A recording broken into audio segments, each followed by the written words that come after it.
without further ado, I'm going to hand over to Karma, because Karma's going to introduce the judges and the contestants for the pitch competition. Thank you so much. Thanks to everyone who has been a part of this event and who has been organizing it with me. Thank you all. I'm Karma Hunter. I am with Small Business Development Center at UNLV's Office of Economic Development. I have been organizing these pitch competitions. This is now the third one. First two were the AI pitch competition, and on this one we wanted to highlight women. Although it's open to all genders, we wanted to highlight women in this one. So we're happy to have lots of women finalists. And so happy to collaborate with Tech Alley Henderson, with Elevate Las Vegas, and of course our sponsor AWS, and this time around Soft Choice as well. Thank you all for being here. So just to give you a little bit of information about how the pitch is going to go, we had 30 applicants. We selected 10 of them as a finalist to pitch today. 3 of them were waitlisted. So there's going to be 3-minute pitches and then 2-minute Q&A session. Tiffany will hold the time there. And after all the pitches are done, we're going to have a judge's deliberation, and during that time we'll have our speakers, and then we'll have the award ceremony after that. You have the agenda on your tables, which has the order of the pitches with the name of the finalists. Also in the back of it, you'll have the names of the judges and judging criteria. So we have our rubrics here, and that's the criteria we're going with while we're judging. You can go ahead and follow that as well. And I want to now introduce our sponsors to introduce themselves. First, AWS, Kedrian Logan. Come on up, Kedrian. Good afternoon, everyone. My name is Kedrian Logan, and I'm a partner territory manager at AWS. I'm really excited that we can throw events like this and work with our partners like SBDC and Soft Choice. My role at AWS is I'm a partner territory manager, and I specifically work with small, medium businesses in the state of Nevada. So really excited to hear everyone's pitches. I'm really excited to honestly just be here. And honestly, thank you to everyone who's here to help throw this event, everyone who's helped with the food making as well, and all the people behind the scenes that are helping to get this event running. So yeah, thank you so much, everyone. Our next judge is Sally Tran with Soft Choice, an advanced tier partner with AWS. Thank you, Sally.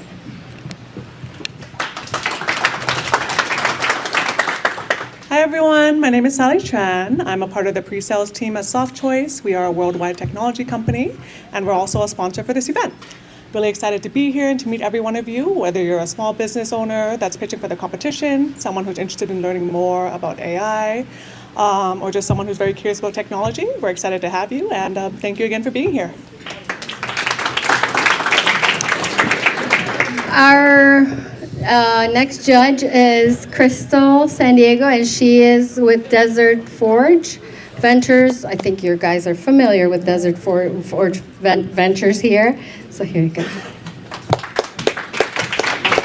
Hi everyone, my name is Cristal San Diego. I'm with Desert Forge Ventures, and so we're the local VC fund here in Las Vegas, and we're investing in startups that are going to grow here and stay here in Las Vegas. And you know what I do with Desert Forge, I led all the operations and also all due diligence. So all the startup companies who are looking for funding goes through me. So if you're a startup and you're looking for funding, I would love to speak with you, and I'm so excited for all the pitches tonight. Thank you. And I'm going to introduce Karma Hunter as the last judge. Yes, I'm the last judge. I don't need to introduce myself, I guess, for the third time. But I also want to give the microphone to Elevate Las Vegas to talk about Elevate. Is Tiffany here? Or maybe before the... Oh, okay. There she is, yes. Hi, good evening, everybody. Good evening, everybody. Just making sure it's on. Okay, everybody's here. I'm here too. My name is Tiffany Scher. I'm one of the co-founders of Elevate Las Vegas. I'm here with the rest of my team, Carissa Begonia behind you with the pink sweater, Elisa Mahendra in the black jacket, and Sarah Paikai with the red head, who is sitting down and who is shy. But sorry, Sarah, I had to do it. Yes, we are one of the co-founders of, or I'm one of the co-founders of Elevate Las Vegas, and we were one of the co-sponsors and co-hosts of this event. I actually participated in the last pitch competition in November, just kind of on a whim. Actually, I'm new to the Vegas area, and overheard a conversation with, where's she at? Lord. There she is. Why aren't there more women? And she was right. And I said, you know what? I'm the one who can make this happen. So I took it back to my Elevate team. We started having some syncs with AWS. And here we are 2 months later. This really was a brainchild from 2 months ago to see more women put their ideas into the AI and tech space. And that's very much aligned with what we do with Elevate Las Vegas. We create curated connections and elevated experiences for women founders, women entrepreneurs, and women who are just kind of on their hustle and looking to connect and bring themselves a little bit higher in their entrepreneurial journey.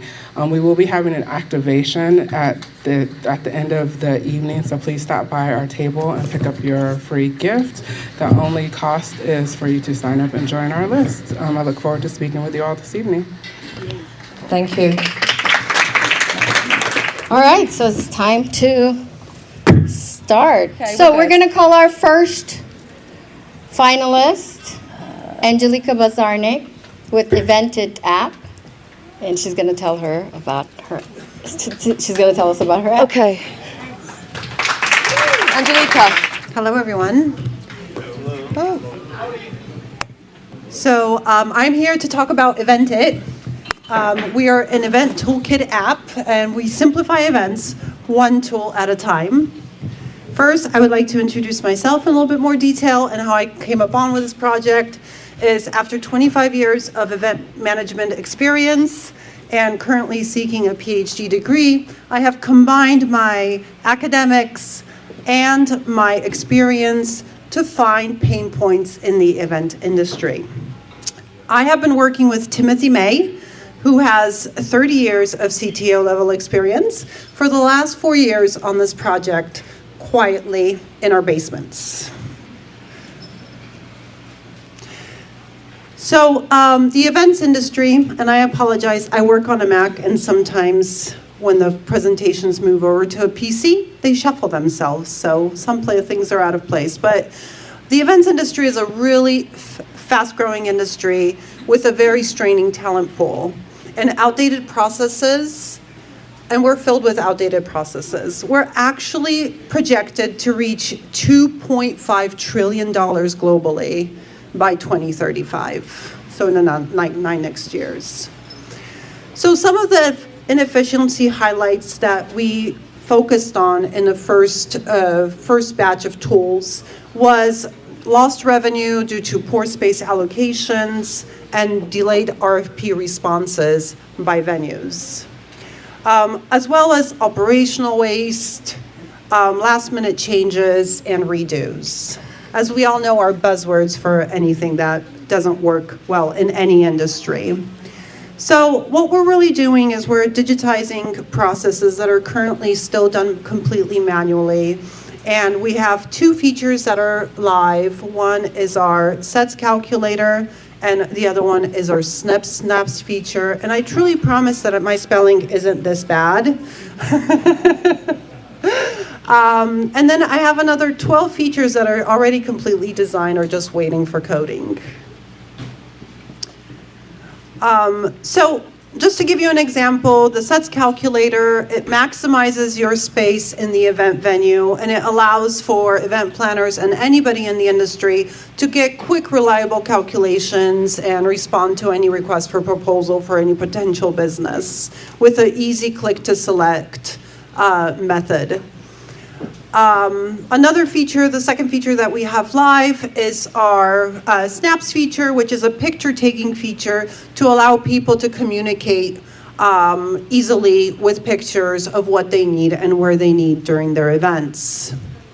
So if you look at our competitive landscape, I have purely been focusing on things that are not on the market. And as you can see, 3 minutes. 3 minutes? Yes.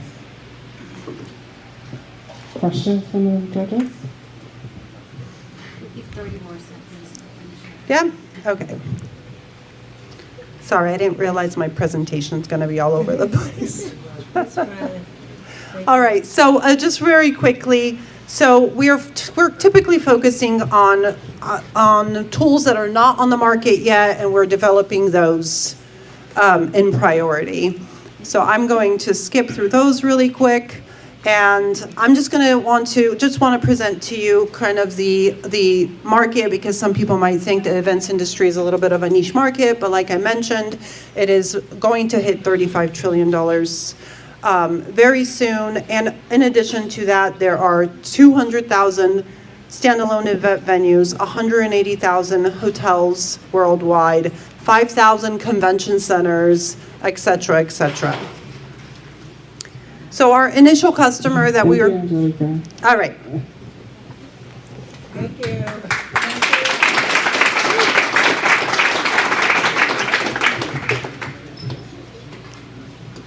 Okay, I'll ask the first question. When it comes to the problem you're solving, what is the ROI you're expecting, or how are you calculating the ROI for those businesses or the event planners? So the ROI is not easy to calculate in this industry because, you know, these venues are dealing with businesses that, you know, could be from $50,000 that could be to millions of dollars, you know. I truly believe, because I also plan events on the side, is the people that get back to me the fastest from all the venues that I initially choose, you know, those usually have the best shot. You know, you don't want the last person that jumped in the game probably for anyone dealing with RFPs and potential customers. And I believe every venue understands that. And also every venue wants to also be very accurate when it comes to giving details to their potential clients. So I think that's why there is a little bit of a delay. But what the calculator, for example, does, it allows them to within seconds calculate exactly how much space they would need and, you know, what would be the best, let's say, room at the resort for them to place the event. So it really takes a lot of guesswork and a lot of time that the event sales people will be spending on calculating this by hand or by diagrams, by just, you know, clicking a few clicks and clearly knowing, okay, this is going to be the best space for this event, and we are going to, you know, we can respond to this RFP within a couple hours. How far along are you to MVP, and what is your projected timeline to revenue? So actually, our MVP has been up live for quite a bit. We've been working on it, testing it, improving it for quite a bit of time right now. We are projected to start revenue this summer. Any other questions? All right, thank you. Thank you.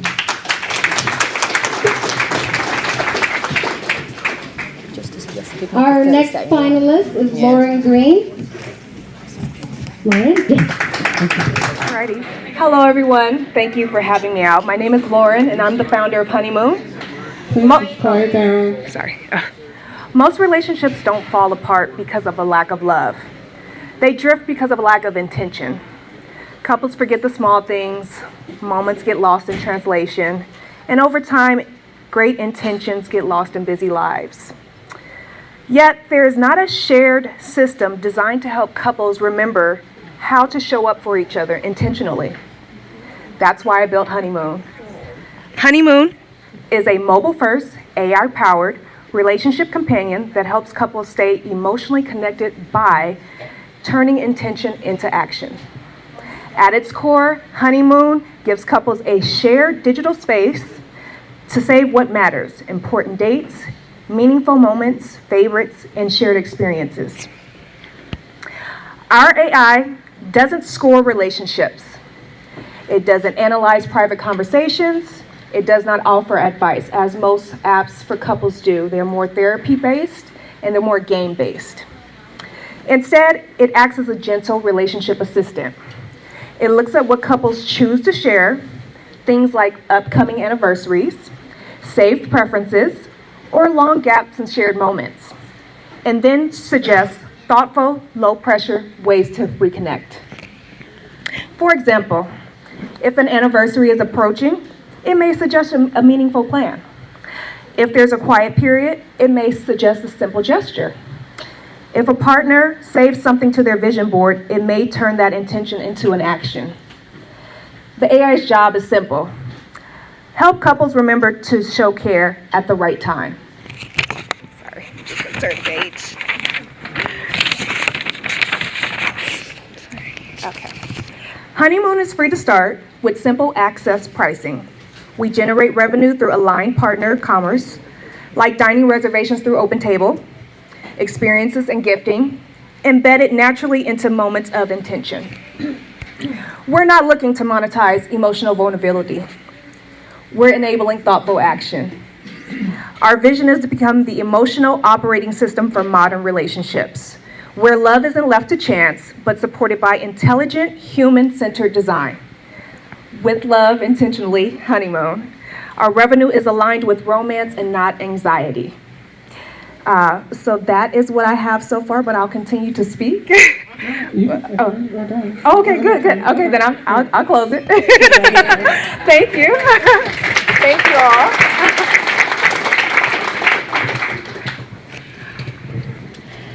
Okay, what is your business model? How are you making money? So right now I'm in the beginning phases. I just started out with the MVP. What I would like to do is generate a pre-sale of maybe a set number of 50 couples and starting that pre-sale and looking at those couples as the founding spouses and couples of this app. So I'd started at $29 and they would be allowed to be lifetime members. So again, it is in the beginning phases, and that's how I would look to start to generate revenue. As I begin to do the build out, then I would look to those partner aligned advertisements and things of that nature and partnerships to maybe do workshops to generate more revenue. And then I have a question. Absolutely. Yep. So I'm overall just curious, how did you come up with this idea? Like, where did it start? Was it like a conversation with friends? Being in a relationship. And just feeling like those first few years were amazing, and then when you get a little bit more serious and you're moving in and it's like, hey, you forgot this, you forgot that, and it's like you become immune to just living with your person and forgetting to show up intentionally. So sometimes it's not always about the dollars and cents that are being spent, but how you're showing your regard to your person to make them feel special. Thank you. Thank you.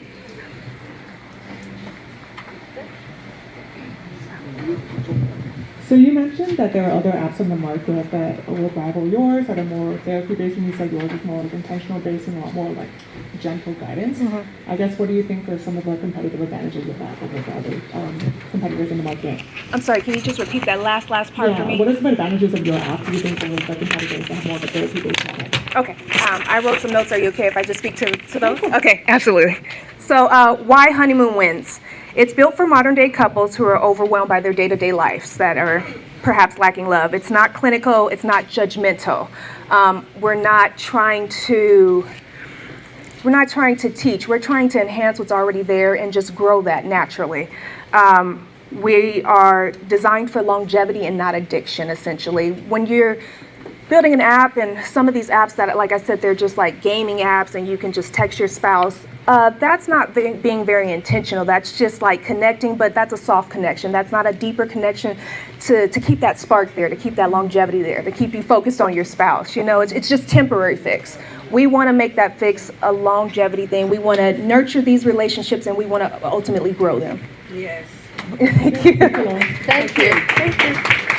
Thanks, Lauren. Our next finalist is Tina Ratterman with CineMetrics. Thank you, Tina. Thank you so much. Hi. My name is Tina Ratterman, and I'm with CineMetrics. And I'm here today because a year ago, I was launching a film in 50-something planetariums across the U.S. And I didn't want to collect spreadsheets. I'd done that for 20 years as a distributor. So I asked a developer to create an online tool where they could report their attendance to me online, and that's what he did. And that tool became CineMetrics.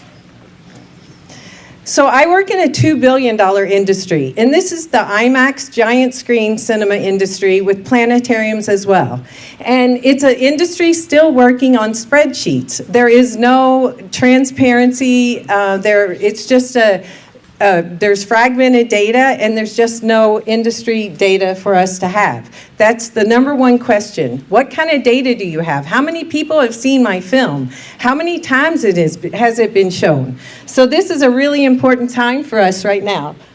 Oh, sorry. I'm not getting it. Next. Oh, sorry. I can't get it to, it's not forwarding. Can you just forward it for me? Okay. So anyway, immersive cinemas are opening up in our backyards. And so we have, CineMetrics is a secure platform, and it is for box office reporting, and we have, right now, there is just no industry data, and it's segmented. So the solution is we provide actual data and reports in seconds, not hours and minutes. We have 3 patents pending for our lease calculations. And CineMetrics is first to the market. So right now, our only competition is really spreadsheets. That's all we're competing with right now, and in-house data systems. It is a $14 million subscription opportunity for us, and we are expecting within 3 years to reach an annual recurring revenue of $1.6 million. Our business model is subscription-based with multiple expansion levers.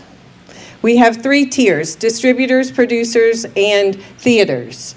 And right now, we do have an MVP with 55 theaters or more reporting through the CineMetrics platform, and we have a GSCA, which is the Giant Screen Cinema Association partnership right now. And we've gone to market in January. We just launched it, and we do have 55 theaters. We've gone to market with digital marketing and really working with our relationships that I've built over the years in the industry. And we're going to conferences coming up.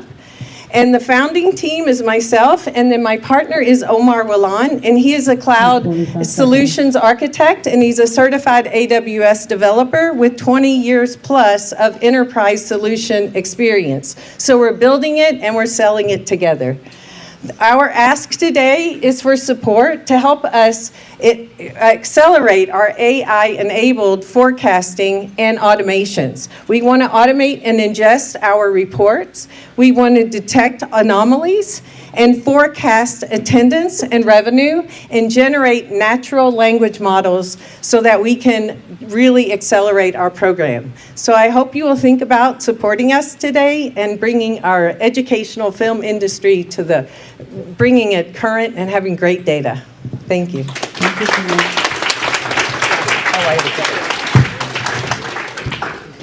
Oh, let me go sort. Oh, no, sorry. You're the one that's late. I'm finished. Okay, there you go. Thank you.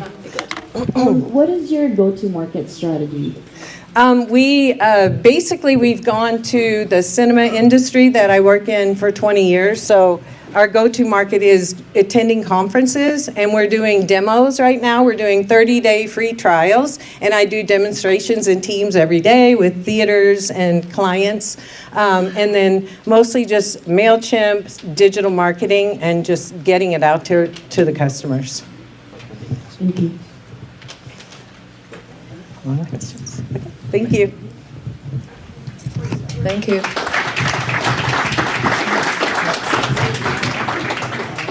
Thank you, Tina. Our next finalist is Veronica. You can just say it's so long. Lichtenberger. Close enough. All right, here we go. Thank you. Hi, everybody. My name is Veronica, and I'm here representing my company, SheWild Development. And I'm here because I created a product due to a basically unhinged upstairs neighbor I was trying to validate noise complaints that she was doing certain activities, but trying to record it on my phone, it just wasn't happening because our phones and other devices are actually programmed to filter out low frequency device. So thuds, thumps, bass, and bumps. Basically what I was trying to record, my phone is programmed to not record. So I made a tool in the past couple days. So bear with me because I'm just getting out of the house because here we go. All right, so your home is a sanctuary. Why does it feel like a war zone? Noise is a nuisance and it's an environmental stressor. It's not meant to complain about your neighbors unjustly, not meant to, you don't have anything better to do and you need a hobby. It's really to, hey, this is a problem and documenting it and correcting it. That's all that is. And chronic low frequency exposure spikes your cortisol and disrupts your sleep. So it actually ages you and affects your health negatively. The problem, you can feel the bass in your chest, you can feel it all through the house, but your phone's decibel app says it's quiet. All right, so beyond what you can hear, the physiological effect, it triggers your cortisol and it keeps you in permanent fight or flight. It can give you vestibular dysfunction. This is AI helped me, so I was like, please define these big old words. So the low frequency pulses disrupt the inner ear, causing sound-induced vertigo, dizziness, and loss of physical balance. So this is chronic effect that needs to be addressed. And the TRBL, the terrible, for my terrible neighbor, the TRBL captures different weighted data that a standard decibel device are programmed to ignore. It's engineered for the thuds, thumps, bass, and bumps. It monitors behind the scenes, no lights, no sounds. And it actually triggers high fidelity wave clips triggered by custom thresholds, and it generates reports that you just set it and forget it. You don't have to worry about. It's foolproof, basically. And in the battle of he says, she says, the data wins. So it replaces emotional arguments with objective timestamp data. And so the residents can resolve disputes with landlords and HOAs using hard evidence. And you move from frustration and loss of energy to an automated documented resolution. That's it. Thank you.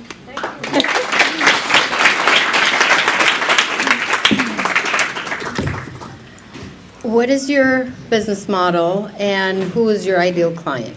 I don't have a business model. Like I said, I'm sleep deprived. I'm cognitively impaired due to my neighbor. But it is for other people seeking to resolve it and to measure disturbances in their environment. Because if you say, if you've ever been to a concert and you're by a speaker and you get nauseous, like if you have something like that going on in your house and you're trying to prove it to someone, but if you're trying to record and say, hey, it's saying that it's quiet, but you're having sensations in your body that you're being negatively affected, that's what that's for. So in the future, I'm thinking basically to help real estate professionals and property owners. So if they're getting the complaints, the person making the complaint can say, I'll set this up in my house and I'll record it. It's not against the person that they're complaining. They're not saying, hey, put that in their house. You're the one making the complaint. You have it in your house so you could document and submit it yourself. Follow-up question. There are devices for Airbnbs? Yes, Airbnbs. How is that different? They measure higher frequency. This is a lower frequency. So if you're trying to prove, your phone's not going to pick that up. If someone does that to you every night or over your head or pounds on the wall, your phone's not going to pick that up. This does. Thank you. Thank you.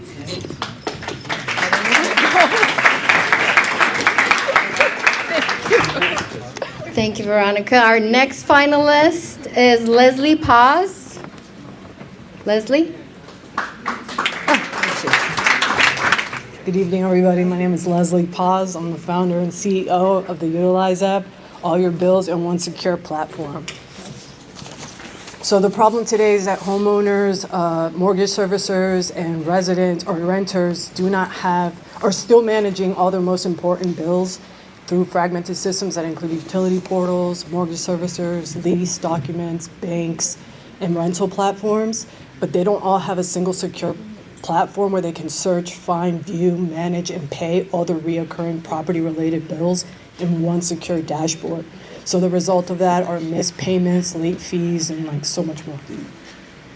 So we solve that by directly integrating to utility, mortgage lease, mortgage servicers, rental providers, and aggregating them into the Utilize app to give you real build time data, to automatically detect your accounts, to forecast upcoming expenses, and to detect fraud using AI.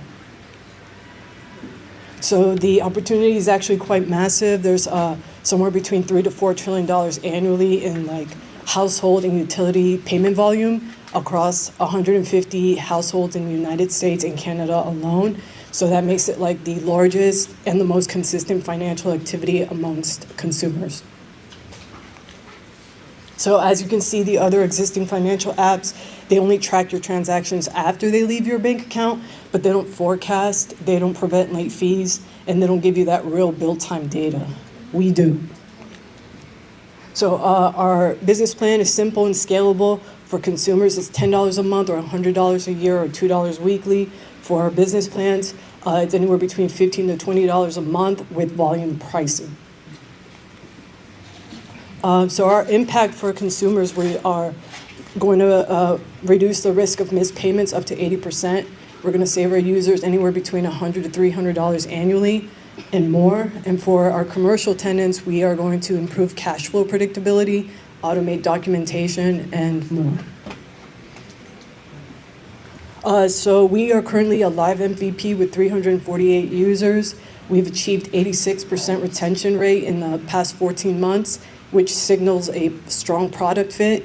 We've invested $116,556 in founder capital, and we validated a CAC of $28. So our go-to-market strategy comes in 3 phases. First is direct-to-consumer with trust messaging, and then we move over to partnering with property managers, and then we embed fintech. So our team combines cybersecurity experience at Raytheon Intelligence and Space, and we've partnered with an award-winning software development company, and they've built over 200 portals and applications. So with all that being said, we're not just another budgeting app, we're an operating system for your recurring property-based payments. Thank you.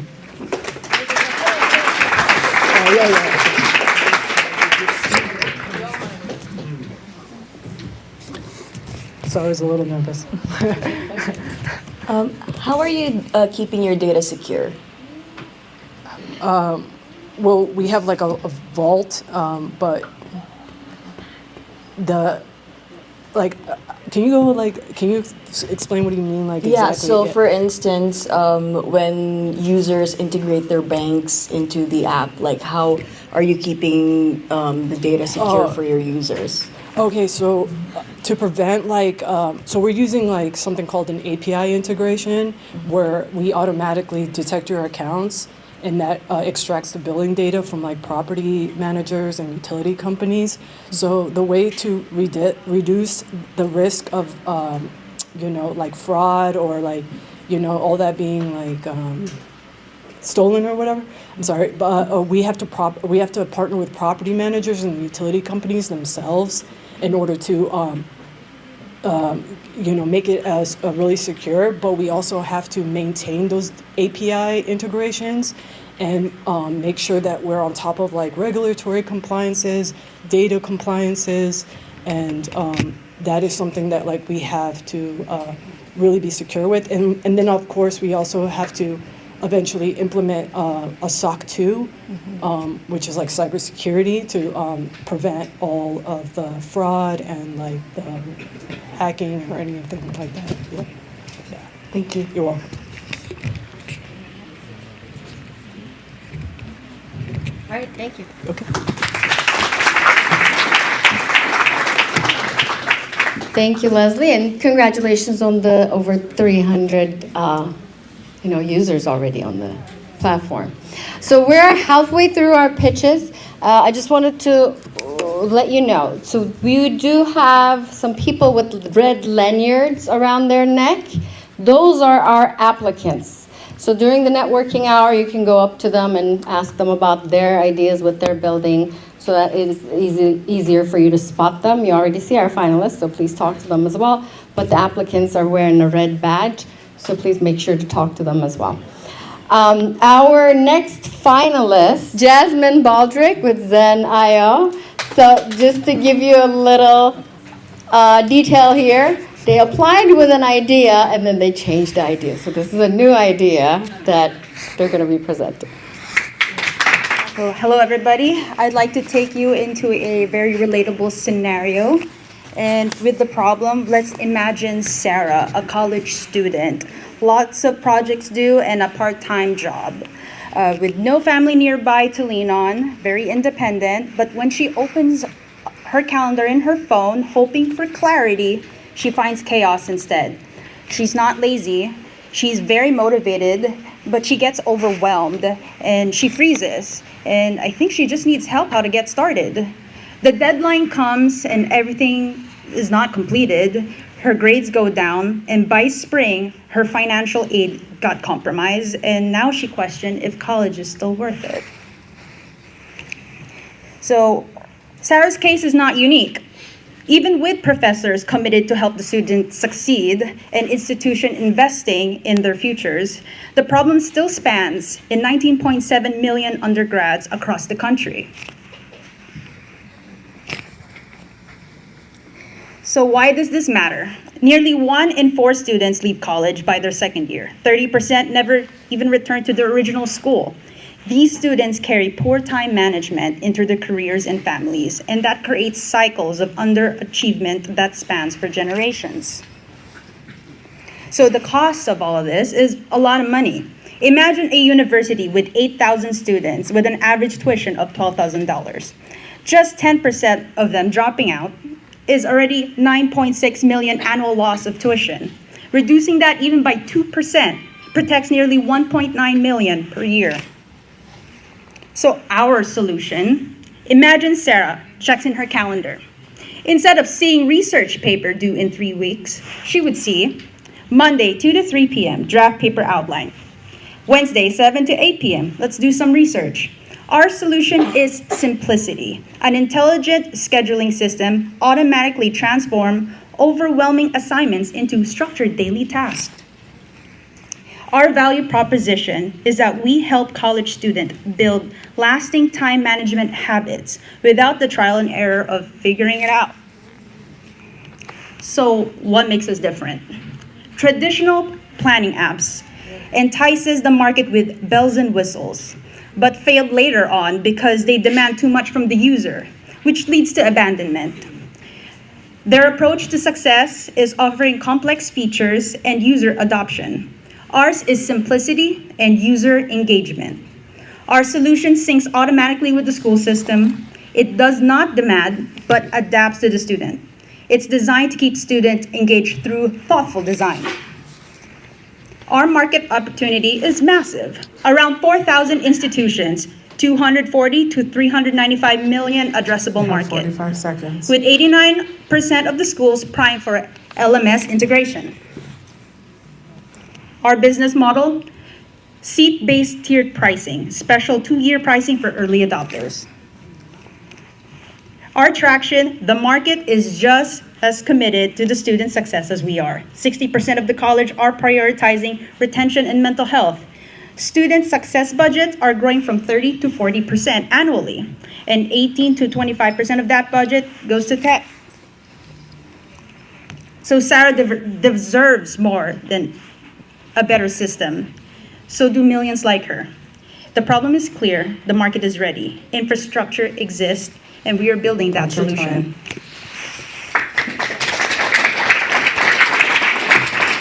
For the questioning portion, I'll take also my co-founder with me. Sure. Emil Baldric. Hi, thanks for having us again. What is your go-to-market strategy?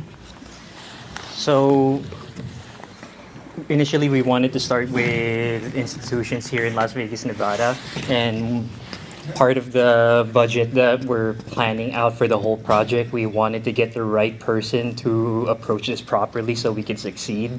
So a big part of that will depend when that person comes in. How will you find that person?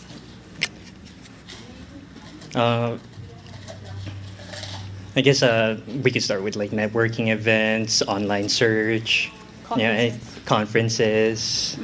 And going to the schools themselves as well, going to the universities and telling them of our solution, and if they would like also to be a part of it, we're up for it.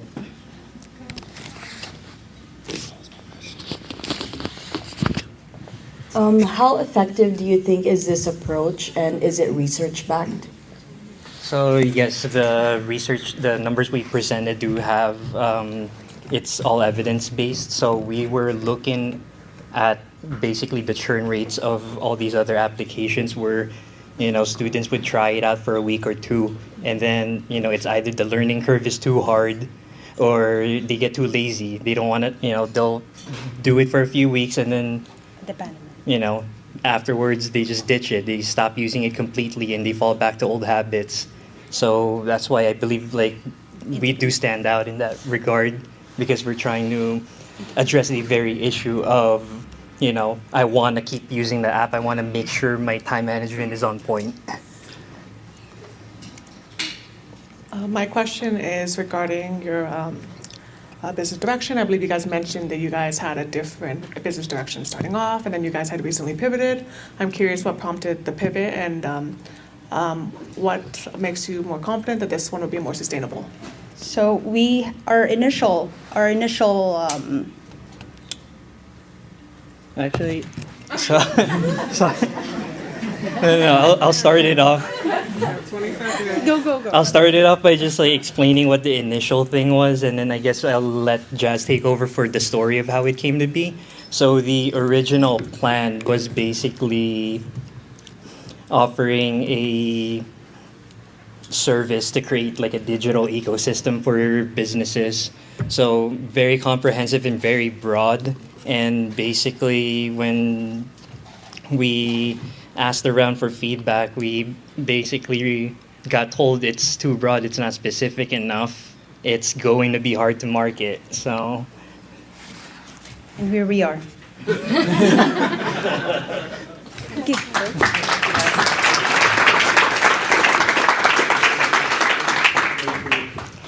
Thanks, guys.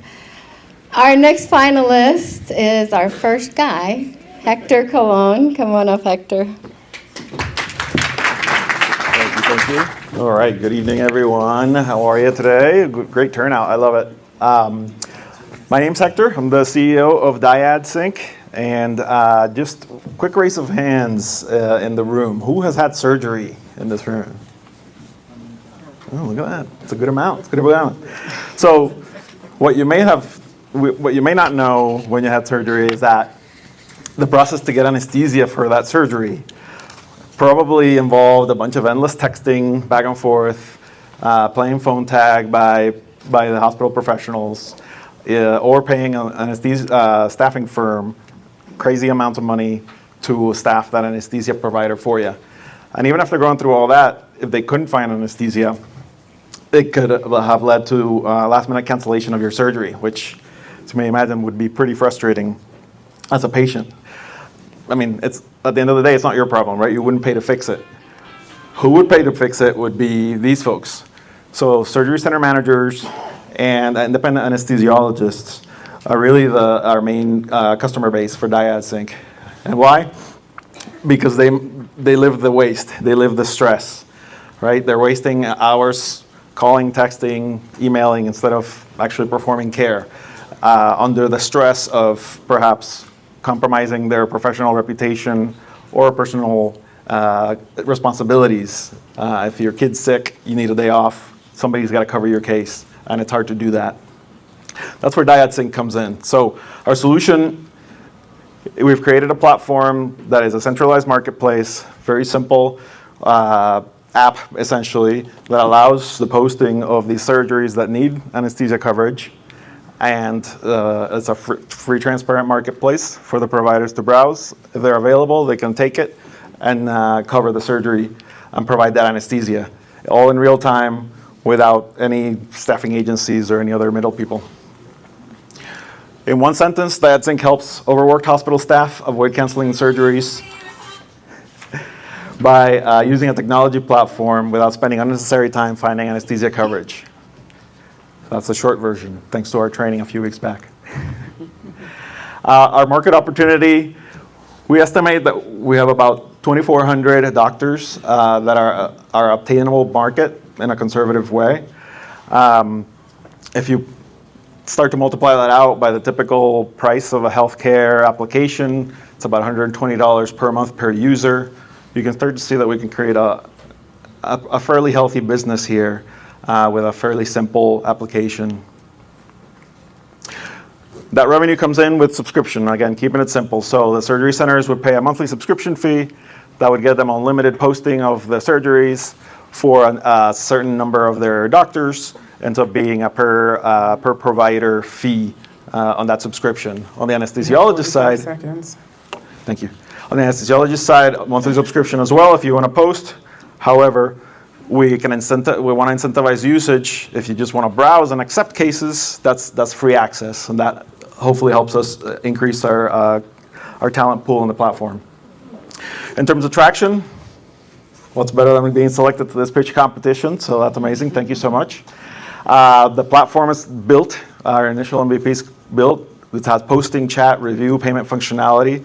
We've met with local providers. They love the idea.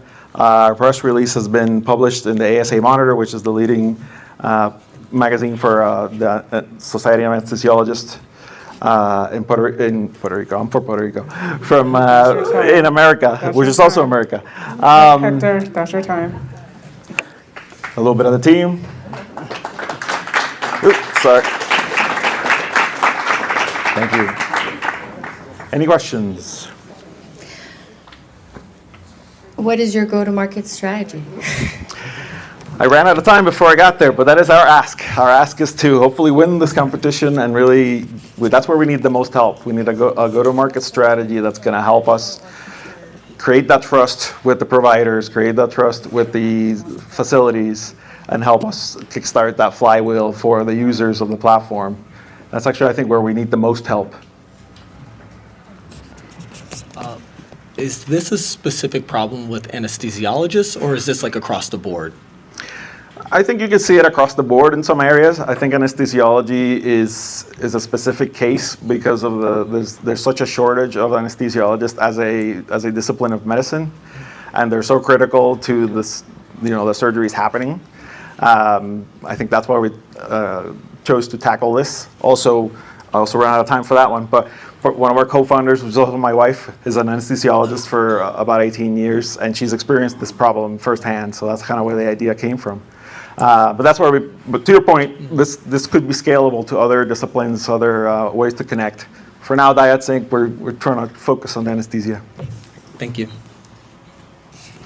What does your timeline to commercialization look like, especially that this is in healthcare, and usually there's, healthcare in general, anything you have to do with it, it usually takes months and a lot of approvals needed. So what does that look like for you? Yeah, so maybe this is TMI for what we're doing here, because we're supposed to be pitching and being positive, right? But to be completely honest with you, we built the platform middle of last year. We tried to do some sort of guerrilla marketing, have those meetings with the providers, and we did run into some of those roadblocks, right? Like you have a contract. How do we make sure the entire bureaucracy is satisfied to be able to sign up with you? Things like that. So the complete honest answer to your question is that's why I think we need so much help with the go-to-market, right? Because we've tried kind of the poor man's way to do it, and it honestly didn't work. So I think we need to add actual resources and really do it right to have that strategy outlined, because we do have to create that trust before they'll sign up with us. One more question. Is there an AI component to it? As the platform stands now, no, because again, we're really trying to focus on that simplicity, laser focus. in my optimistic view and in the roadmap, once you have a thriving network, there's all sorts of things you could do with that data, apply AI to it, predictions. The sky's the limit, I feel like. But, it's hard to build the sky, so we focused on this small piece first. Thank you. Thank you. Our next finalist is Kedrian Zahirovic, if I said that right. Okay, come on up, Kedrian. Hello, my name is Kedrian Zahirovic. I am the founder of Massage Healthcare of America. So, let's address the problem. There are 9.5 million Americans suffering from lymphedema. You might know someone with it, and they may not even know that they have it. And this is globally. There's 127 million Americans suffering from musculoskeletal issues, and all of us have those issues. All of us. Oh, let's go back. So the solution. Most Americans have never heard of CLTs unless you're in the healthcare profession. In this industry, there are less than 1% certified lymphedema therapists. And we need more. But right now, what we have is mostly LMTs, which is a licensed massage therapist. I happen to be one, and I started something here that basically, I can't tell you how many people are just suffering, and believe it or not, massage therapy is the solution to a lot of problems, and I'll explain how. So what we're going to do is we're going to get kinesiologists and registered nurses with licenses, dual licenses, as well as LMTs, because a lot of LMTs, there's over 320,000 licensed massage therapists in the United States, and most of them are just doing spa work. Don't go there. Don't go to a spa for scoliosis or other cases like that. So the market size we're talking about is musculoskeletal lymphedema market. The TAM is $235 billion, and that means that's 127 million people are insured and can receive therapy for these two things. There's two codes for that. And then there's the SAM, which is, this is worldwide. This is just nationwide, SAM. 2.3 billion people. That's 114 million qualified patients. So anyone that has insurance, whether it be commercial or the other, which is Medicare or Medicaid, are maybe eligible for our services. SAM, that would be right here in the state of Nevada. There's 27 eligible candidates and patients that are in need of health care. This would be 14,600 patients, 1% of that, of this right here. So who is our competition?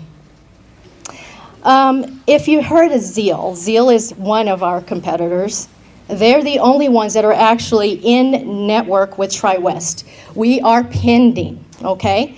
The one thing that I find super funny is that they've been around for quite a while. They get their veterans directly from TriWest. These are referrals. They have an app. It's specifically for LMTs, just happen to be 1099s. And if you know what a 1099 is, huh? Yeah, 45 seconds. Okay, all right. So we don't really need to do all, I'm going to stay on the 1099s, yeah, because they have an app that basically caters to veterans who get a new therapist every time they turn around. It's never steady. We are not steady. We're not unstable. These are the insurance companies that we're either pending with or already in network with, and this is the team. Sean is right back here. And the ask is that we are trying to provide better software. We want a software that is just for LMTs. Right now we're using NextGen, and NextGen is great and everything, but we need something extremely customized just for us. So that's why we're here. Okay.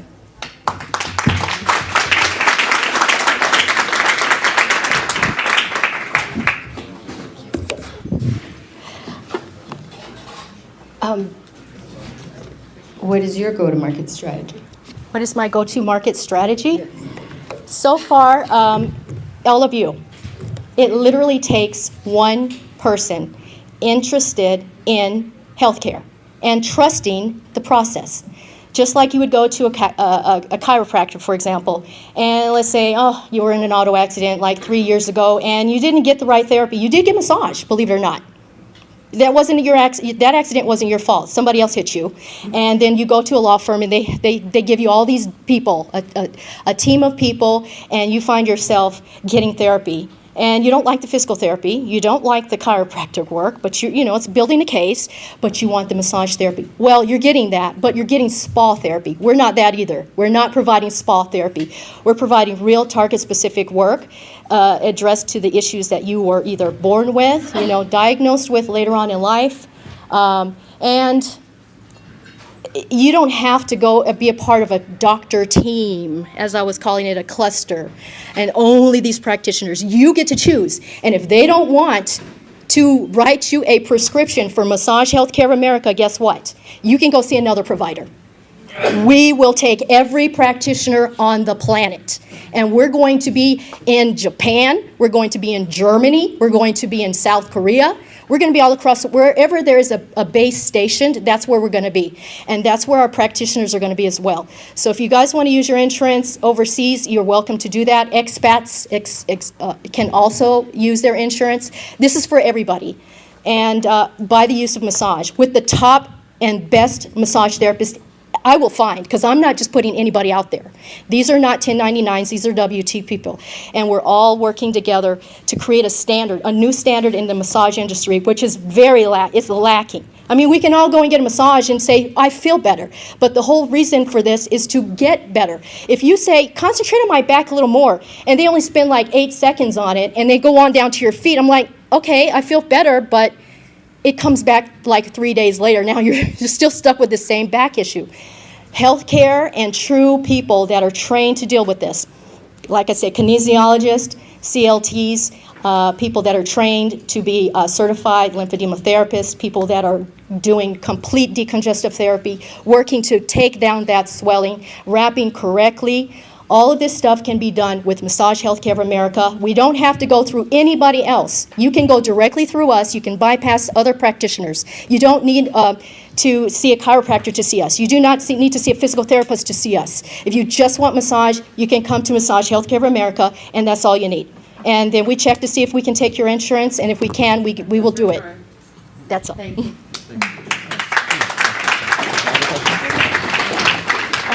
I have another question. Oh, another question. Hi, I have another question from a technical standpoint. You were talking about wanting a more customized software for your LMTs. I'm just curious if you could elaborate on that, since I think your time got cut off. So you want to know if the software that we need is specifically for LMTs? Yes, it is. My question is more so I'm just curious of where your technology is today and what you need help with in the future. Okay, so and how AI is integrated already. So right now we are using it's called NextGen. It's wonderful. It's next to Epic. It's a very high-tech system that we're using to provide, it's an EHR system that we're using right now to keep track of SOAP notes and submit claims and everything. It does everything. It's nothing like MassageBook. Everybody has a login to MassageBook to get access to, book and everything, but you have to go through us like you would a doctor.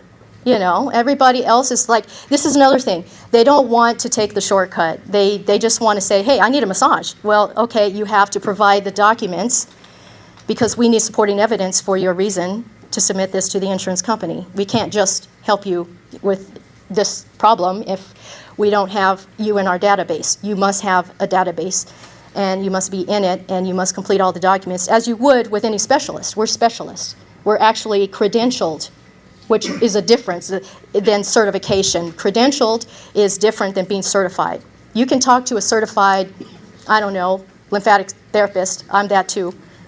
Or you can talk to a credentialed manual medicine specialist, and that's what we are. We're credentialed manual medicine specialists, which means we're actually highest level you can get in massage, doing the work that we're doing, and directly in network with insurance companies.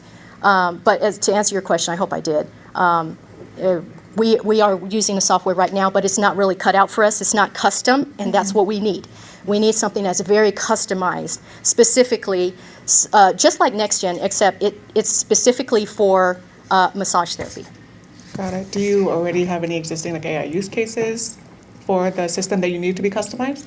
I'm sorry? Do you have existing like AI use cases, like Existing AI use cases? Like for example, like for what you're looking for building in your new platform, like what are some of those use cases that you need to use AI for? I have a vision. It's like I said, it's somewhat similar to Zeal, but it's not exactly like them. It would be an app or something that the therapist can use mobilely, because this is mobile. There's very little overhead. So it would be where they would be able to either carry an iPad or something like that, and they would keep track of everything. But it would be basically an app, and they would just keep all their information that way and submit their soap notes there. It's also where patients can go and log in. They can get their medical reports. They can submit their medical reports. They can calendar book there. Each therapist would have its own patient, because we're all our own practitioner. We don't have like, I'll see you one day and never see you again. It's not like that with Zeal. Like Zeal, it would be, you're going to see this person every single week if you need to. And as long as those prescriptions are, let's say twice a week for 3 months, and that's for how long the doctor wrote it up for, that's what you're going to get. And the insurance covers it, all right, then you're good. And you're going to see that same therapist every single time. Nobody different, just that therapist. And they're going to be there specifically for that need, nothing else. They're not going to get your feet if you don't have foot problems. Okay, thank you so much. You're welcome.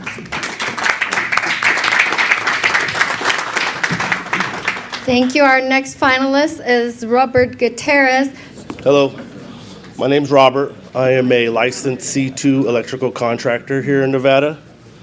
And in my 20 years experience in the utility infrastructure field, I've seen consistent problems in the grid, and the grid generates massive amounts of operational data, but it's fragmented across different manufacturers and platforms. Because it isn't unified or structured, it can't effectively train AI. The Grid Intelligence Engine is a cloud-based integration layer that normalizes multi-vendor telemetry into a structured AI-ready data set. Next one. The structure gap. Utilities operate complex multi-vendor ecosystems. Each device speaks a different protocol. Each platform stores data differently. Each manufacturer controls its own configuration environment. The issue isn't a lack of sensors, it's a lack of cross-platform integration. Without normalization, infrastructure data cannot scale into intelligent systems. The opportunity. During major outages, engineers spend critical hours reconstructing system state from fragmented sources. That delay is expensive and increases operational risk. That delay, if telemetry were normalized in real time, AI could identify anomalies, narrow fault zones, and provide structured decision support. Solution. The solution has 2 layers. First, a non-proprietary multi-protocol integration hub that aggregates and normalizes telemetry across manufacturers. Second, a secure cloud intelligence layer that trains AI models on structured operational data. This enables predictive maintenance, anomaly detection, and reliability analytics. What it enables. Once normalized, AI can detect early fault signatures and multivariable risk patterns that isolated systems cannot. Over time, the platform builds a reliability intelligence library. Beyond reliability, standardized integration reduces vendor dependency. It improves modernization speed, it improves supply chain flexibility, and increases long-term infrastructure resilience. Structured architecture. Security is foundational. Monitoring and control remain separated. AI operates in an advisory mode initially. Data is encrypted and structured within secure cloud environments. Open integration increases transparency and audibility. Market deployment strategy. We deploy in phases. Phase 1, telemetry, normalization, and unified visibility. Phase 2, AI anomaly modeling. Phase 3, subscription-based predictive intelligence services. This incremental approach reduces risk and aligns with enterprise adoption cycles. You have 45 seconds. Business model. Revenue begins with integration services. Long-term value comes from reoccurring predictive intelligence subscriptions. As development grows, structure data improves AI accuracy and platform value. This evolves into scalable infrastructure intelligence. Execution advantage. This concept is grounded in real infrastructure experience. We understand field constraints, safety requirements, and procurement realities. This is infrastructure-informed AI, not theoretical software. And in closing, the grid is already instrumented. What it lacks is structured intelligence. By normalizing fragmented telemetry and enabling scalable AI training, we convert infrastructure data into predictive resilience. Thank you, that's your time.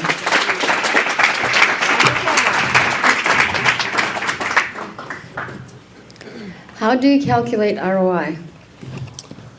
In the utility industry, it's really hard. It's basically unregulated. Even electrical codes don't touch substations.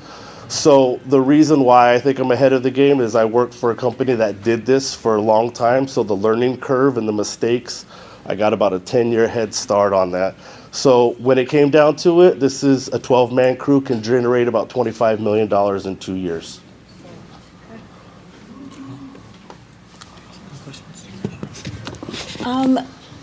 So are you targeting like decentralized energy or? So my main target would be utilities, Nevada Energy, PG&E, and then secondly would be data centers. Data centers themselves have their own segregated grid substations that also require some of these type of monitoring things, but it's hard getting it deployed because of one, the safety risk. It takes basically an electrical contractor to get any kind of monitoring instrument on this type of stuff.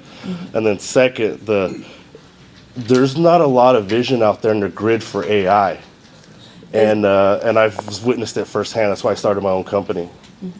And also follow up, how is this different from what, for instance, NV Energy is doing? You know, they have power traders who are who's like dealing with this. So they don't. That's what people don't understand. That's why outages happen still, and that's why they take so long. It's still engineered, designed, and they don't rely on AI for anything. They want stamped, approved engineers designing everything. And the problem with that is that some of the grid gets so vast and meshed that a lot of mapping gets lost, and even engineers don't know what's out there. So this is also a type of a mapping tool as well. Thank you. You're welcome. Oh, I have another question. Sure. I think you mentioned that you had a 12-person team currently. Is that correct? I used to run a 12-man crew, and we specifically did some integration, but our main problem we always ran into is the multiple manufacturers, and they don't integrate well with each other. Got it. Okay. So, what does your current team look like today? Are you like the sole founder? Or Yeah, I'm the sole founder. I'm newly licensed. I just got my license last year, kind of on my own. Been working with the SBA. Been working with the SBA a lot, U.S. Bank, my advisors. Everybody's taking a real liking to me and really believes in me. And not only that, I'm an electrical contractor. On top of that, there's a high demand for all of that right now. Okay. As being the sole founder, and I know you're still scaling your team, but I guess from a support standpoint, like, how are you, I guess, looking to get support? So this is, as a union contractor, that's the great advantage of being union, is I can ramp up with qualified people instantly if need be. So this is a very low overhead initially, and then back end higher just because of labor costs, but initially designing and integrating stuff it's just knowledge and skill, and two-man team basically. Sounds good. Thank you, Robert. Thank you. Thank you. Our next finalist is Mansi K. Thanks. Hi everyone, I'm Mansi. I'm the founder of Marǔn, which is a Kinesura company. I've spent about 8 years in the ad tech world and a few in the engineering and coding world. But that's enough about me. Let's talk about the problem. How many startup founders in the room? All of you, yes. Your clients are not on cold outreach lists, as many of you have probably found out. And that's about 97 to 99%, which is a large percent. And yet a lot of startups rely on cold outreach programs, long sales cycles, which have low conversion rates. They can also affect your brand image, which is, you get all these spammy messages and emails for products that are not even relevant to you all. And on the other hand, there are these conversations that are happening on Reddit, on subreddits, on Discord servers, where people are talking about the specific problem that your startup is trying to solve.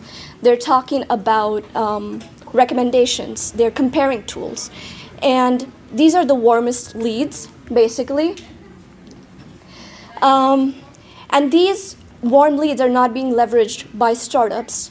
These are 5 times more likely to convert, and yet, as you can see in the numbers, less than 3% of GTM teams do not have a systematic way to find these leads. That is where Marǔn steps in. It essentially helps you kind of monitor all these communities, aggregate those leads, and then surface them. And at the same time, it also provides you great ways to kind of engage with the community in an authentic and trustworthy manner. That's a little bit of a video of the prototype. I don't know if it's working. I'm not sure if it's working, but okay, there it goes. Yeah, there you go. Yeah, I think it's working. So basically, you can connect to the channels of your interest or the platforms of your interest. You insert your intent keywords. You go to the dashboard where you can see a big high-level picture of what's going on. The signals are basically the conversations that are happening. You can create a lead from those conversations, and it gets sent to your lead list, basically. There are some more features, but that's basically what Marǔn is. And if we have time, I can go get into the logistics. It's 3 minutes right now. Okay, I guess that's it. Thank you.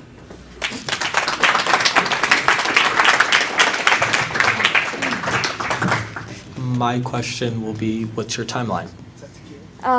Give you an opportunity to talk Thank about you. it. No problem. Yeah, that is my timeline. The MVP has been a lot of manually stitching together the workflow that I just mentioned. But by summer, I'm essentially trying to get the data connectors and the user experience and connecting it to a front end. And I have some future vision. I want to eventually get it into the growth hacking lane, which is helpful for more startups than doing cold outreach and all of that. Yeah. Thank you. You have something regarding the two-sided platform. Could you elaborate on what you mean by that? Yes. So I definitely, so there's definitely brands that are trying to sell to people, but also people that are looking for specific solutions. So maybe you can get them connected to a community of sellers too. Again, that is very kind of a future vision. I was kind of throwing everything on the board and seeing what sticks, but right now I'm mostly to the V2 of it is more concrete than the rest of the plans. Like a two-way marketplace? Is that what it's kind of, yeah. Okay, thank you. All right, so that was all of our finalists. We do still have time, so we're going to move on to our waitlisted 3 finalists. They need this. Nestle AI, an AI-powered app for real estate. Remember when we had to call a travel agent to book a flight? Remember when we had to go to the video store to rent a movie? Remember when we had to go walk into the bank just to move money? We don't do that anymore. That's what happens when AI enters an industry and rewrites it. AI has taken over and rewritten almost every industry except for one, and that's real estate.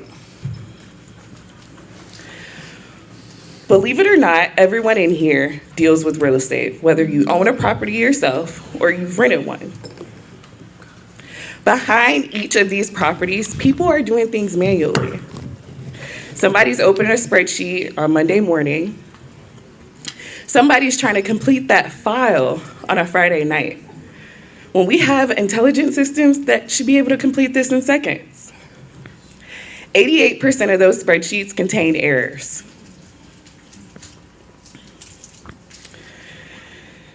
Right now in AI, this is what happens to the market. When someone has an idea, they spot the gap immediately. Once they spot the gap, they move fast. Then they introduce it to the market and realize that the industry has been missing something that they never thought that they needed. That's what's going on with Nestle AI, and we're not waiting. Introducing Nestle AI. Nestle AI is going to be one platform for all users in the ecosystem, so including your investors, your landlords, your property owners, and your tenants. Nestle AI will offer the predictive analytics, the eviction flow workthrough. It'll guide you every step of the way, as well as a tenant communication board and home selling. Here's what makes this so unique. It has a 70 to 80% gross margins, with every user almost entirely going to the bottom line. You sell to one person, that landlord needs this access, that investor needs access, the accountable on spreadsheets, and then the tenant gets joined in and they'll be able to see their rent payments going to their credit report. We operate as a monthly subscription, flat rate, no hidden fees. With our AI and infrastructure costs, API and infrastructure costs, it's totaling only to a couple hundred, not thousands, but hundreds. You have 45 seconds. We're currently in private MVP mode with the demo dashboard live.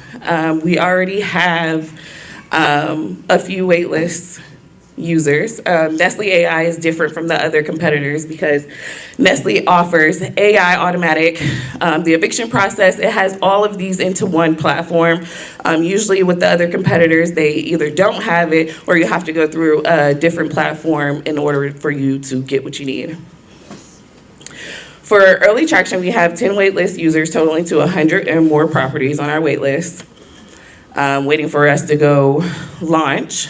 These are real people that we've been talking to, real property owners, understanding what they need, what they want. And once we tell them what Nestle has to offer, they're excited and they're saying, this is exactly what we've been waiting for. That's your time.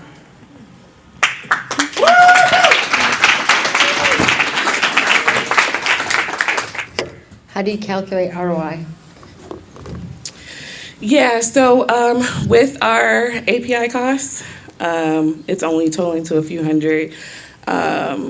With our subscription base, and then of course the other fees like credit card processing and stuff like that.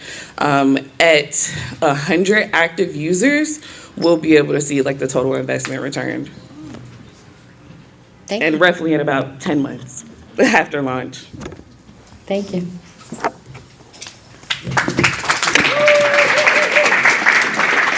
Thank you, Dajia. All right, we'll have Lisa now. Hi, I'm Lisa with MDE, and this is? I'm Ariel, founder of IMBC Holdings.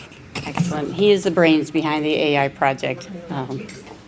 just a little bit about MDE. MDE has been in business for about 25, oh, sorry about that. For approximately 25 years. We're a woman-owned business. We deal mostly in public safety, so first responders. And what we've been doing is tracking their training records and their performance evaluations. And we've added things like policies and SOPs. Oh, that's not what I wanted to do. So what we're proposing to do is develop an AI-based personnel risk assessment program, okay? And it's mainly for first responders, but can be expanded into different areas.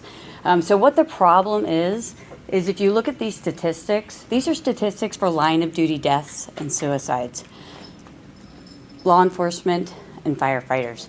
A lot of times suicides often exceed line of duty deaths, but there's just not enough resources that are put into the prevention of that. This doesn't include dispatchers. Dispatchers are kind of like the invisible or the forgotten front line, and that person that takes that call that says, hi, my baby stopped breathing, what am I going to do? Dispatchers often are excluded from official first responders in a lot of states, so what that means is they don't have the resources that other first responders do. They do still experience things like PTSD and burnout rates equal or even exceeding those, but the problem is they don't get closure. You know, they go from call to call, and they don't get that physical closure on site. So what line of duty deaths, some of the root causes of that are things like complacency. You get used to what you're doing, you're not as observant as you are. So picture driving in your car. For those of you who've been driving for years, a lot of times you don't pay attention, you don't see that vehicle coming. Same exact thing, our officers become complacent. Lack of situational awareness. Okay. Other things that fall into that are things like training gaps, failure to follow standard operating procedures or policies. And a lot of that is due to resources. Do they have the resources to manage and provide what they need to help these officers and these firefighters and these 911 dispatchers? And all of that kind of wraps around the mental health too, and the neglect. The culture here is that I've got to be strong. Identifying fear and the effect or the impact of these calls is not something that you talk about. It's not something that you ask for help.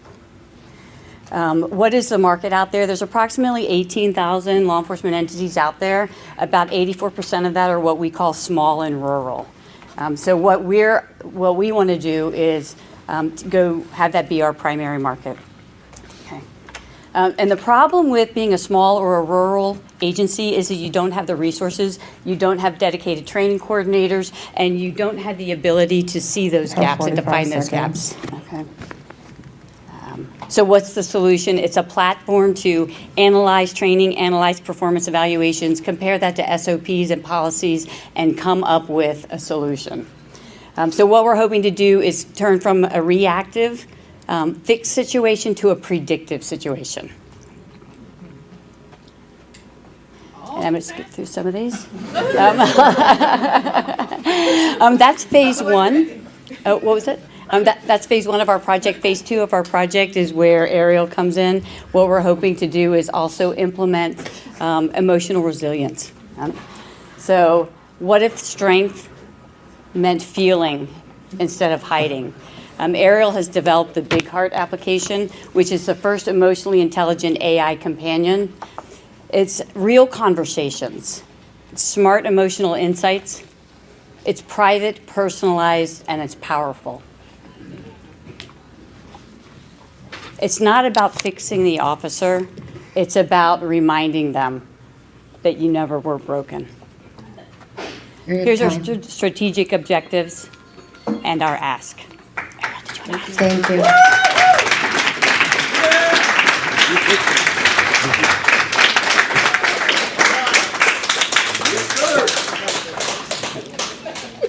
Question. You said it's not reactive, it's preventative. How does that part work?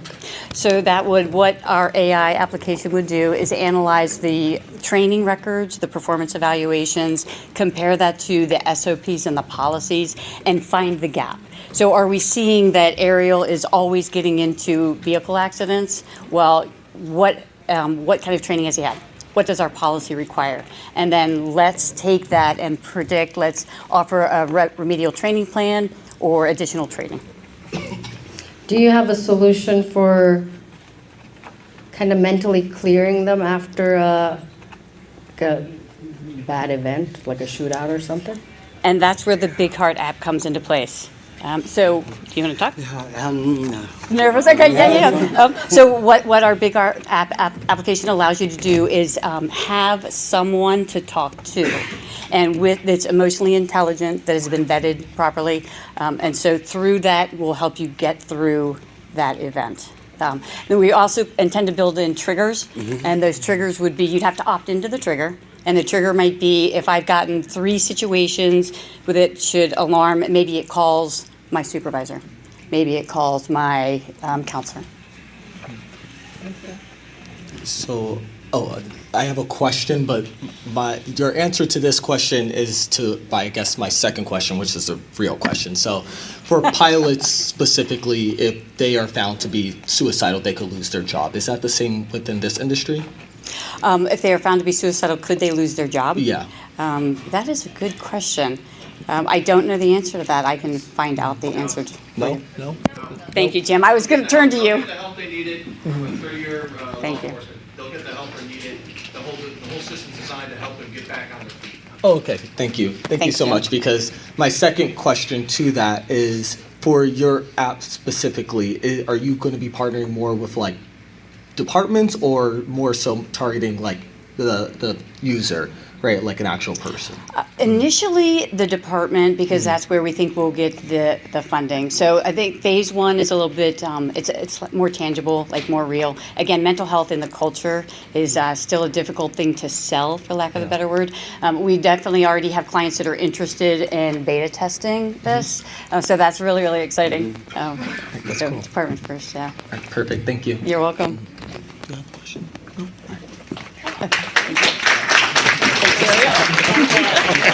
All right, our final finalist, waitlisted, Aaron Kim, come on up. Hi, I'm Aaron, and this is Regara. We're the fastest way to and through the FDA. So the medical industry is losing hundreds of billions of dollars because of this regulatory process. And basically, there's just a ton of friction. So for example, these companies spend millions and billions of dollars to do the R&D, to get the regulatory. By the time they're done with the patents they have left, devices have about 10 years of sales, and drugs have about 6 years. So if you look at a product like Ozempic, well, everyone knows that one. 1 extra month of sales for Ozempic is $2 billion. And they're caught up in this process. Now, the FDA is dynamic. What happens here is, I've seen companies, they start the clinical trial process, and then the rules change before they're done. And so it's hard, it's a changing game. It's like playing baseball, but then they change the rules in third inning. There's a massive shortage of the skilled, these are unique skilled people that do this job, and there's a shortage. 26,000 specifically in Europe and the US last year, and 60% of these people are retiring in the US in the next 5 years. And the way these people do the work, it's all legacy workflows. It's all old-fashioned documents and Word documents, and they send them forward. So we actually address all of these pain points, and I'm gonna skip past this for the sake of time, but we actually increase productivity 5 to 20x for the regulatory folks. We automate and modernize all of the document flows. So we're an AI native operating system for medical regulatory execution. We lower costs, we get you faster through the FDA, and we actually help you retain your knowledge. So we cover everything from regulatory strategy all the way down to the filing and the post-market reporting. And here's an example. This is actually from our product. This is a regulatory strategy. It takes companies anywhere from 3 weeks to 3 months to crank this thing out globally.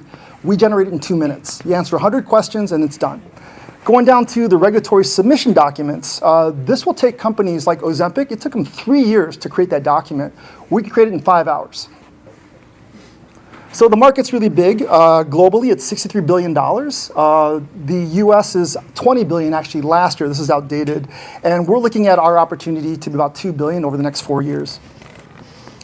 Competition, there's a lot of incumbents. There are technical companies like Viva and Master Control, and then also a lot of the work is done by law firms and clinical consultants. But the thing is AI is kind of counter to how they work. They're working on selling seats or hourly billables. We're actually working on just getting the product done in its efficient use of time. Our business model, we are an AI SaaS model. We actually are targeting the small and medium businesses. They're actually 65% of the market. 65% of the filings in 21 to 24 were small and mid-sized businesses. 75% of innovation is non-US companies in this category. So we have a fixed pricing and we do it by region. It's an annual contract, and here's the reality. When they start and finish a process, it's 2 to 4 years at a minimum, and without us, it's 7 to 10 years. So our regions are broken out, and we're one fixed price for each region, by the way. We don't do by countries. 45 seconds. Let's see, I think I went backwards. Okay, so we are launching in Q2 of this year. And we're actually, this is the important thing that we're looking at, is our average contract length. We think it's about 2 to 4 years, because they just have to live with us that long. So my background, so I've worked 20 years in this industry, and I've had to deal with this pain in that entire time. I've launched hundreds of products worldwide, and I've lived with this for all of those products. The one that you guys all in the US might be familiar with is Dexcom. I'm actually the original commercial head for that one. So I launched that back in 05, 06. So Regara, we're the fastest way to and through the FDA, and I hope I didn't talk too fast. I didn't prep. Thank you. Great. Thank you. Do you have any questions? What does your traction look like? So we haven't launched yet, but we have 174 customers waiting. The best way that I found to get customers is actually talking to folks like you. You have a portfolio of medical device companies, and I bet you if you ask them if they need something like this, they will all say yes. I met a guy with a Mexican medical device company 2 weeks ago, and he asked me what we charge, and I said $60,000 a year until it gets done. And we think it'll take him, he told me the product, it's 3 years what it would go through us for his product. He told us that same time period on his own would be about $700,000 to $800,000. So your portfolio companies are who we would look at, but our traction, we have 174 companies in waiting. The product is pretty much built except for the back end, which I was talking to AWS because we need to find a good server partner. So they're going to give us $1 million in credits, is what he told me. Thank you. Anything else? All right, thank you. Appreciate it. Thank you so much. That was the end of our pitches. I have a personal request. I didn't take any pictures, so please send me pictures. All right, I'll leave you with Lorraine. Thank you. Hey guys, give the pitchers a round of applause. That was amazing. Round of applause for our speakers, please. These two entrepreneurs are role model entrepreneurs. So I'm so proud of their accomplishments, and I'm so happy to even learn from them. And just to get a little bit emotional, when I wasn't looking for a job when I started at SBDC. I was a score mentor, a volunteer mentor, and then SBDC asked if they have a marketing person to score, and that's how I'm here. Because I was like, oh, I don't want a job, but this is what I do voluntarily anyway, so why not? And I've always wanted to make an impact and change lives. That's how we grew up, actually, in my family. And that's why I had started mentoring. So now with this project, when Michael said somebody's life is going to change, that gave me the goosebumps, because if I can be the vehicle to do that, that's, purpose of my life. So I'm so happy to do that. Anyway, I'm hoping to bring you more and more resources and make more impact with you. Thank you. Okay. Now we're gonna give our certificates to those who participate, all the finalists. I'm gonna call you up one at a time, and we're gonna line up here and give you your certificates, and then we're gonna announce the winner. We do have a winner. Okay. First, Lisa Reaver.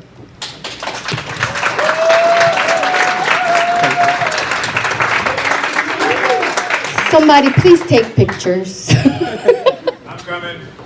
Pause. Share them all, please. Here you go. We can take a picture. Oh, here. Put the certificate this way. There you go. Thank you. You can stay up here. Aaron Kim.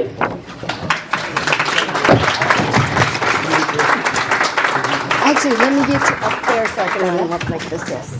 Thank you.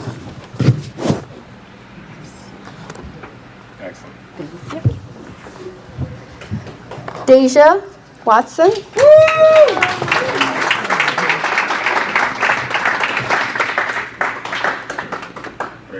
Thank you. Those were our wait list. I guess we're going backwards. Mansi K. Mansi's still here? She stepped out? Okay, we'll send it to her afterwards. Robert Gutierrez.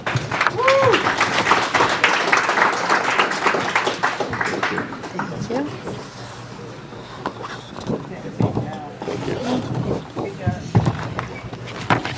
Kedrian Zahirovic. Did I say that right again? Is she still here? Yes. Okay. Oh, yeah. Excellent. And over here. Thank you. Héctor Colón.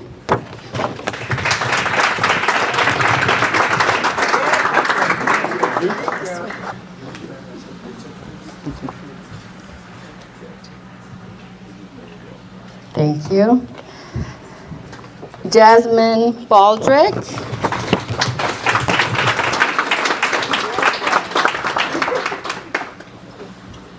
You can bring your teams.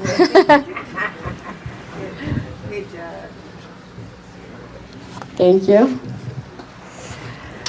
Leslie Paz.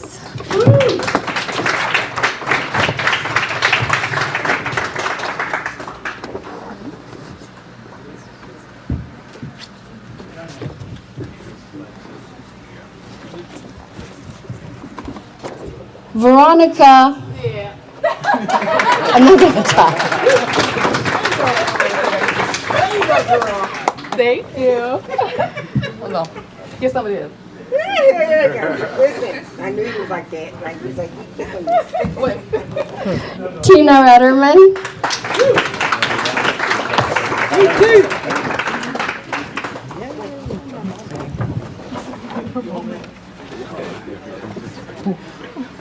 Valerie's in the picture. Veronica, that's what I was like, wait. I was like, I'm in her moment. Thank you. And Lauren Green.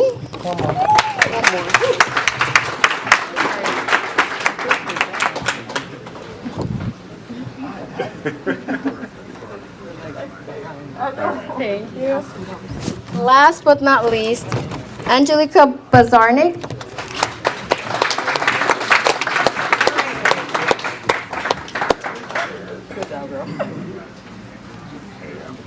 Thank you all so much. Okay, so now our finalists. We're going to announce the finalists. However, just to let you know, it was a very difficult decision. There are great, great ideas.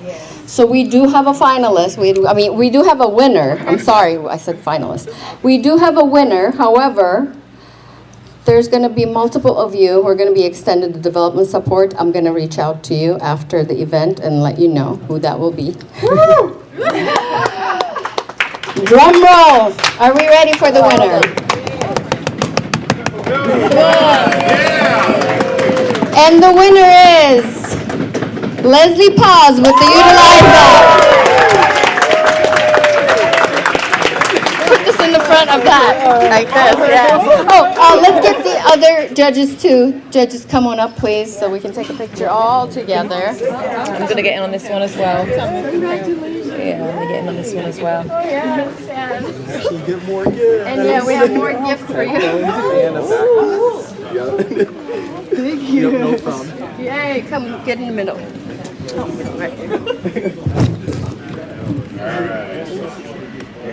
Okay, can we get everybody to have Yes, everybody all together.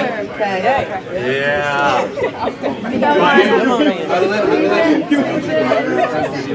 All right, I'm gonna do video first. I'm gonna come this way. Y'all just like go crazy for me.